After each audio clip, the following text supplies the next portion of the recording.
Warrants. Meanwhile, with 5 days to go now, 2014 candidates are making their closing arguments. Surrogates are flooding the battleground states. Campaign ads are playing on repeat, and it's almost all over. But the voting. How do these two parties see the political landscape with less than a week to go? I'm joined now by DNC Communications Director Mo Elleithee, RNC Communications Director Sean Spicer. Good to see both of you, gentlemen. Thanks for being with me. Morning.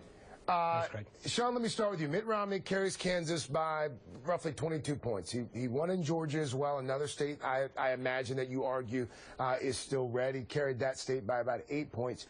Why are your Senate and your gubernatorial candidates having such a hard time putting the races away in Georgia and Kansas specifically? Well, first of all, in Georgia, I feel very good about that. But look, the fact of the matter is Saxby Chambliss was in a runoff 6 years ago.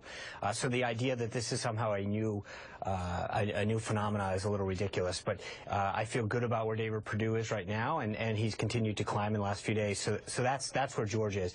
With respect to Kansas, I got to be honest with you. I did not expect the Democrats to pull their candidate out of the race the way they did. So we were preparing for a Republican and Democrat race. The Democrats pulled the Democratic candidate out of the race and pulled a sneak play and got behind a candidate named Greg Norman, who was this unknown independent. Frankly, yes, we did not plan on running not against that the Democrats would pull the guy out, but we've reminded people that Pat Roberts is the conservative in this race. Kansas remains a very conservative state. It's a very Republican state. I think they were able to pull a quick one right away, but we got in there, responded appropriately, and again, on election night, Kansas will continue to be a red state. Mo, let's turn here to Colorado. Denver Post has criticized Senator Mark Udall for his abortion attacks on Cory Gardner, saying that he is running a quote, one-issue campaign. NARAL, Pro-Choice America, up with this ad warning, quote, if Cory Gardner gets his way, you better stock up on condoms. Is that the kind of ad that you stand behind?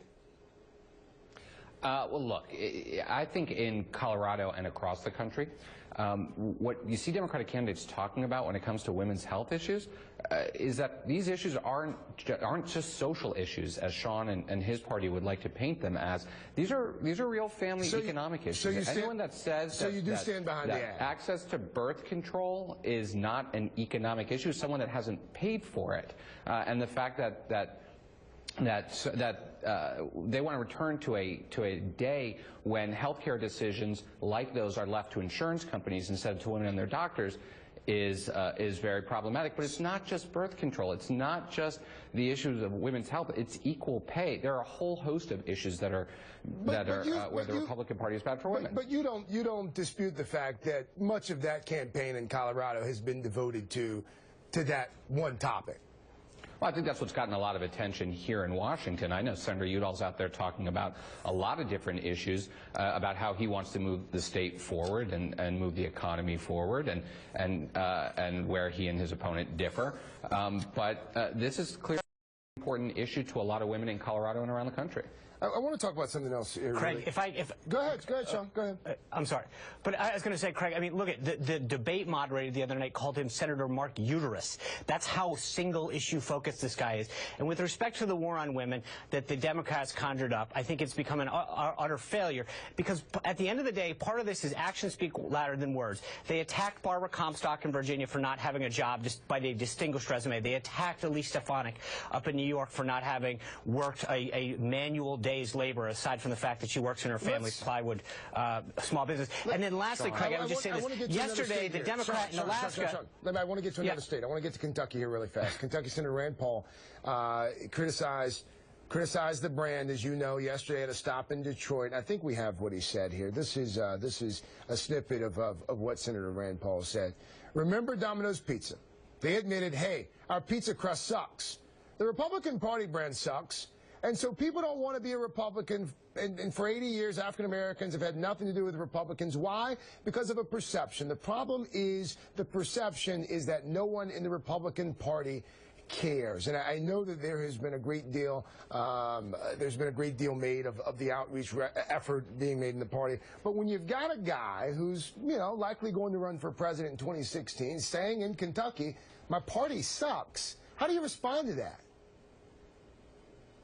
Well, I'm very proud of our party, and I'm very proud of what we've been doing under Chairman Priebus's leadership over the past couple of years to reach out to African Americans, to Asians, to go to communities that we've never gone before. And I think that we're starting to take steps in the right direction. It's not going to happen overnight. Rand Paul has been one of those people with, like, Paul Ryan, John Kasich, Ed Gillespie in Virginia, who have been going out into communities, and I think, and especially Cory Gardner in Colorado as well, going into Hispanic communities. So do we have a Oh, absolutely. Are we perfect? No. But I think in the last 2 years, this party, under the current chairman, has shown that we're going to places, we're taking a conservative message to places that we haven't gone in the past. And I think it's going to pay dividends in the long run. It may not be, huge in the next election, but we're going to make small incremental steps forward in the next couple of cycles.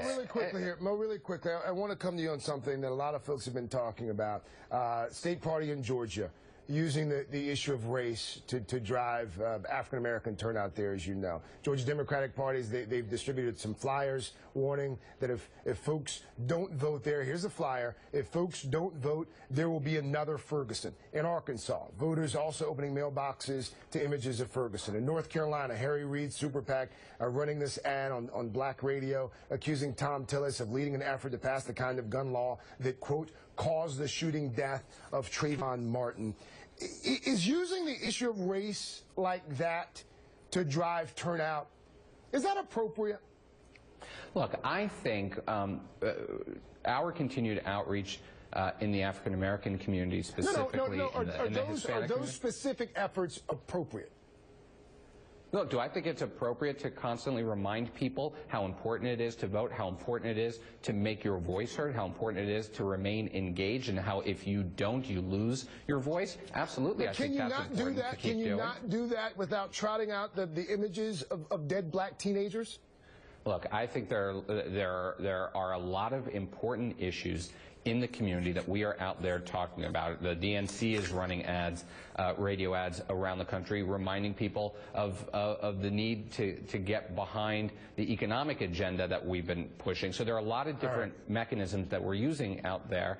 But the fundamental point is that it is absolutely critical that if you do not vote, you voice. We got to go. Mo, Sean, thank you both so much. I know. Sean, we'll come back. I guarantee you in the next 5 days. Thank you both so much for your time this morning. Coming up here.